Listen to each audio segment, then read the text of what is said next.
Fred invited me to speak here. I did make the point that we've just embarked on the discovery phase for how we revamp, how we present our collections online. And so this is a story less about software and systems and more about people, because that's the stage we're at. So when we think about what we do online at the digital media team at the V&A, we're thinking very much about the broader mission of the V&A, which is stated here. It's for us to be recognised as the world's leading museum of art, design and performance, and to enrich people's lives by promoting research, knowledge and enjoyment of the designed world to the widest possible audience. Now that's the broader mission of the V&A, but it actually serves us well when thinking about collections online, because we're striving to do very similar things. We have a very large collection with over 1 million objects, and once we incorporate our archives into that as well, we have 2.3 million objects and items, so it's quite a lot to deal with online. So this is how we currently deal with our incredible collections and archives online. We have 3 main destinations where you can find out information.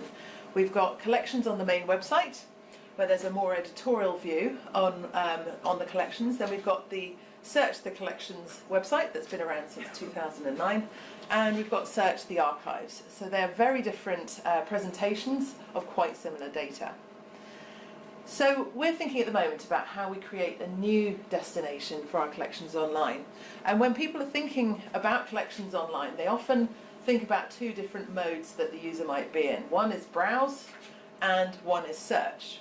And so we think that maps quite neatly onto the existing products, in that the collections on the main website is much better catered to sort of browsing activity, and Search the Collections, as its name might suggest, is very much serving people who know what they're looking for. It's got a great big search box at the top of it, so you need to know what to put in that box for starters. So as we've embarked on this project, we're thinking about whether we could actually create a new destination that actually serves a couple of different types of behaviour and need in our audiences. So one might think about this in terms of engagement, that you've got browse as a sort of first level engagement going down to search, but we think what is quite uniquely V&A about what we might do with our collections online is exploring the creative process and how we can encourage our audiences to make with our collections. Also, we're a commercial organisation, so we don't lose sight of the fact that we also want to make connections to our commercial offer. For example, merchandise in the shop. We want to make connections to our collection to what might be on offer in the shop. If you're interested in vases, you might be interested in buying vases as well as viewing vases online, for example. So why do we think make is an important imperative for our audiences? Well, we're about to release up to 25 3D images, models from our collections, as we open our new revamped cast courts to the world, and we are interested to see what people will make of them. We're going to encourage people to do what they will with them. So we're hoping all kinds of interesting new creations might come out of those models that we put online. We also have had a wonderful history of providing microsites to engage crafting communities with our collections content. This is a patchwork pattern maker, which unfortunately was built in Flash, so we had to close it down. We've got to rebuild it again, but people are clamouring online for this, and it's one that I know has a very niche but really demanding and particular audience that we really want to serve. So that absolutely needs to come back to life. We've also got an incredible collection of 1940s knitting patterns. It's interesting when you look at our collections data, you can see the referrers.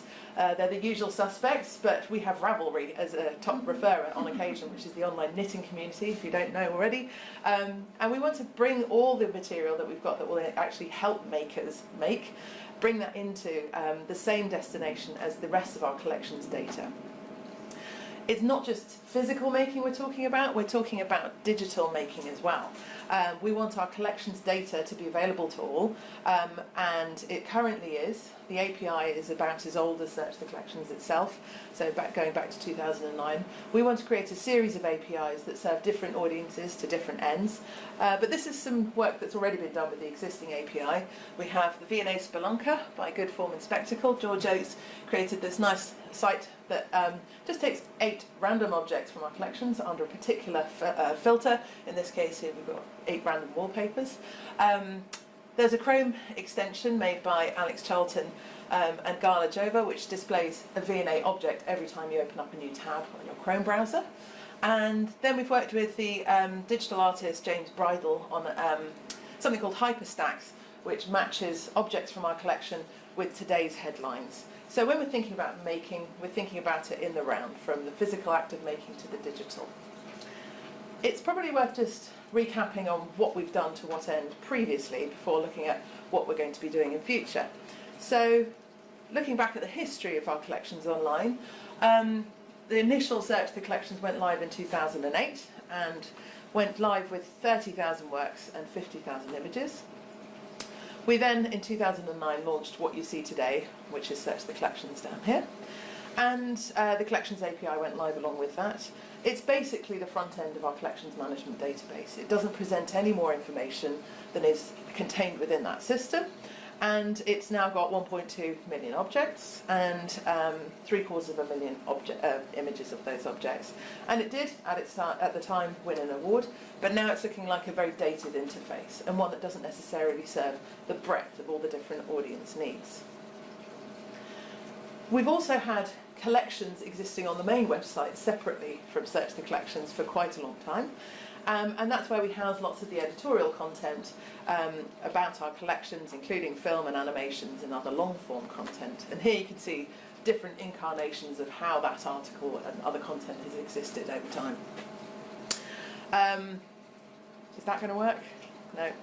Never mind, that's a video. I can share with you another time. It talks about how when we revamped our website in 2016, we took the object, the museum object, as the atomic unit of content, and so that object can port around different digital places in our whole digital estate, and we create experiences and content around those objects. So when we talk about collections online, this slide is more aimed to my curatorial colleagues, in that we talk about a collection in very different ways than curators talk about collections in the building, and it's a really important distinction. But we think there just needs to be some sort of unifying principle, and we create collections around themes that the public are interested in. So, for example, we have Art Deco as a collection. There is no Art Deco curator. We once had an Art Deco exhibition that was hugely popular online, and as a keyword that's massively important for us. But it's not matched by a gallery or an area of expertise in the V&A necessarily right at this moment, but it's super important for us to have collections that speak to those themes online. And just to say that last point, we're thinking about collections in the sense of user journeys across our digital estate and beyond, and they're a really important part of the glue that holds together the broader experience across our estate. So when we relaunched our website in 2016, we launched with an MVP, a minimum viable product. And we weren't originally going to tackle collections, but then we realised it's a really important part of any journey across our digital estate. And so we created what was a very basic page that you see here. As our wonderful content team were migrating more and more content over to the main website, we realised this was not an adequate way of presenting that information. So we started on a wave of user research, where we thought, what are the categories by which we'll contain some of these various pieces of content? So we made a pass, and you might not be able to read so well, but we made a pass in an internal workshop at what those broader categories might be. And you can see here they're things like places, people, spaces, styles and movements. We also had trouble naming one of the categories. We called it big things, because it's things that the V&A is known for, but they don't neatly fit under any types of category, and so that's things like photography, fashion, textiles, etc. So we did some remote user testing, and we said, here's examples of all our collections. How would you categorise them?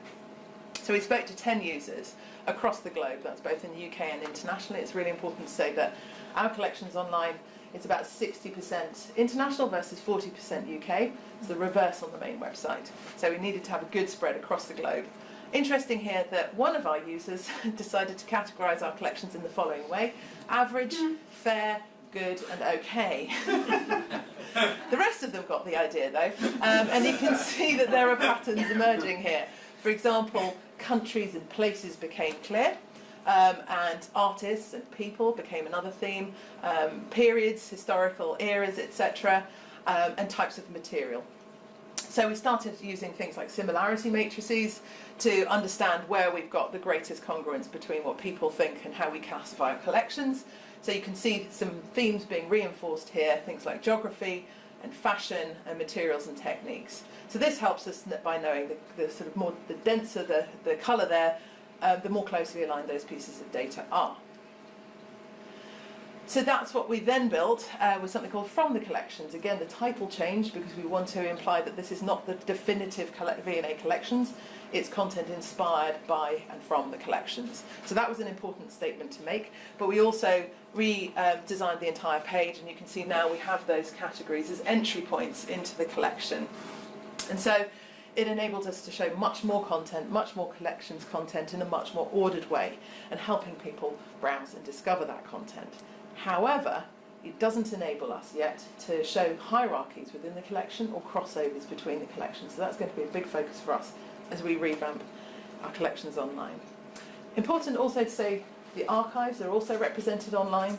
And this was as much to do with compliance as anything else. In 2015, we made sure that all our collections, all our archives were available online.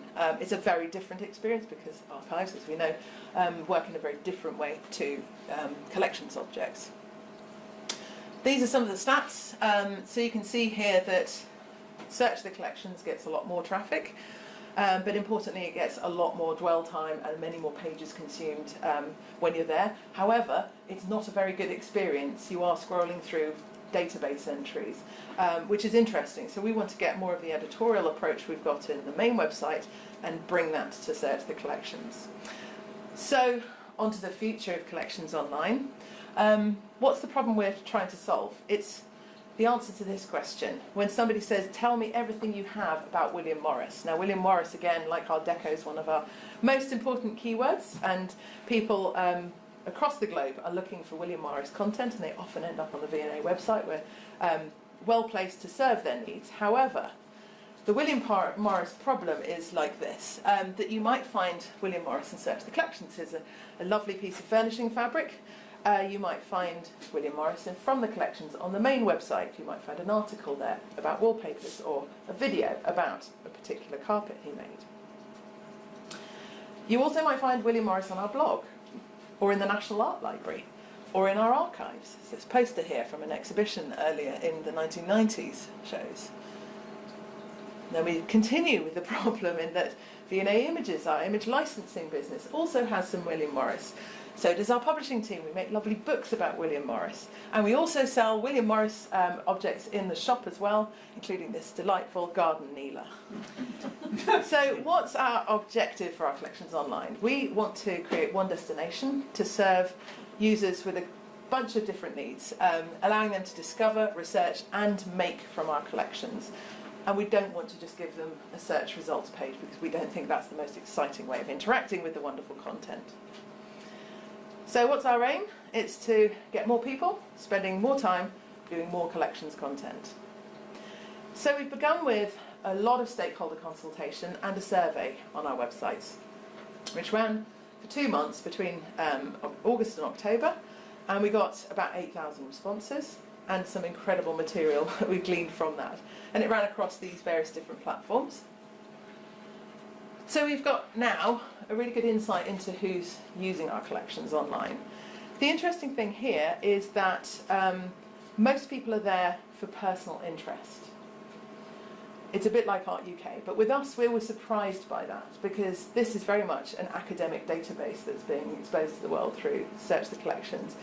And people are coming for personal interest, yet we're not presenting the information in a way that would help them understand what's in our collections and serve that interest. If you add up the next two categories, they're professionals and academics, they are around the same sort of proportion as personal interest. But relatively few users actually describe themselves as just browsing.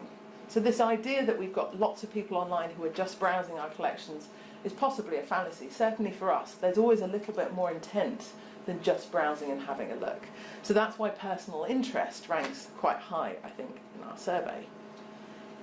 When you look at how people describe the levels of knowledge they have, you also see some interesting results. At the top here, academic reasons and professional reasons, perhaps unsurprisingly, you've got a good deal of specialist knowledge. And you've got, again, quite a lot of enthusiast knowledge. So the orange there is specialists and blue is enthusiasts. If you look to these other categories of personal interest, which as we know is by far the biggest group of users, the specialist knowledge is actually really small. Enthusiast knowledge expands considerably. So what's striking here is that we've designed, previously back in 2009, a destination that serves you very well if you're there for academic and professional interests, and if you have specialist knowledge, but actually most of our users don't come from either of those camps. So when people are looking, coming for personal interest reasons, they're here for very broad reasons, and they're here for learning more about art and design and looking at art and design, perhaps unsurprisingly. But they're also being inspired for their own work, which is a nice affirmation that this idea of working for, creating a destination for makers is a good idea in itself. People who are coming for personal interest are actually much more likely to have followed a link and ended up on our websites. People visiting for academic reasons, unsurprisingly, are there for research and studying. But what is interesting is that inspiration is actually a really important factor for these groups as well. And for professional reasons, people are visiting the sites for professional reasons. They're clearly there for research purposes with a long tail of other activities, but we need to unpack what research means in this context a bit more. But again, inspiration for my own work is ranking highly. So what's the specific areas of interest for all users across all sites? They're looking for a very broad range of information, and place is an important segment for how we categorise collections in our physical space. We've got British galleries, Europe galleries, Asia galleries, but that's not an important way for how people conceive of our collections online. The specific areas of interest on people on Search the Collections and from the collections on our main website, they are slightly different. Users from the collections are much more interested in style and art movements than users of Search the Collections, but it's also likely to do with the design of these two interfaces. We've got probably affirming things that are much more to do with the design than necessarily people's intent. It's about what we've already presented them. So we're gathering all this data and wading through it, and there's some really fascinating insights. But whatever we do now, we're really mindful of it needing to serve us well into the future. We've got a new collections research centre that's opening up in the Olympic Park in Here East in 2023, and we think whatever we build now is going to serve lots of different needs, especially with amazing new access to all our collections in a brand new centre dedicated specifically to our collections and research. So we're thinking about how whatever we build now can also power things like gallery interactives, things like object ordering services, and so on. And we're also wanting to know how we can be better at incorporating user-generated content, research and knowledge into our collections and be able to present that online. I just want to end with a few quotes from our research, because there's been some really delightful insights that our users have given us. So those there for professional and academic interest cover a broad range of ages, from school level to much later levels of professional development. This is obviously a school child who's in hell and consequently on our collections website. We've also got a couple of people who are doing it for professional reasons related to the V&A. So we've got tour guides, potential tour guides who are looking at our collections online, which is obvious, but we don't necessarily think of staff as a user group, and we must do, because there's also problems with internal systems. So our systems are internally down, so people are using our public websites as a way to access our internal knowledge, which is interesting. And then we've got very specific needs, like people wanting to prepare for a conference for my fellow guys at the Popol Vuh Museum in Guatemala City. The subject is archaeologists documenting Tikal in the 1800s, so really niche information there as well. So sort of much broader inspiration needed for looking for ideas for rejuvenating a churchyard. The makers also gave us some really interesting insight, and what surprised us was the amount of cosplayers and historical reenactment people that are on our collections, And we, again, can see massive spikes, and there's a huge amount of people responding to this from sort of historical reenactment communities, and I think probably had an inbound link at some point during the survey being online. So we don't want that to necessarily skew the results, but we do know it's an important source book to inspire people of all kinds. To people, you know, who've previously been practitioners and wanting a fix, to people wanting inspiration to design their garden in the style of William Morris. And then this is a nice affirmation of the fact that 3D models will be an interesting addition to our collections online. This person here would appreciate a complete 360-degree view of some of our collections. And then thinking about personal interest, this was an interesting one. Someone saw a painting on a Brexit blog and ended up on our website. Somebody who worked at the Sanderson wallpaper factory and is looking to reminisce in our collections online.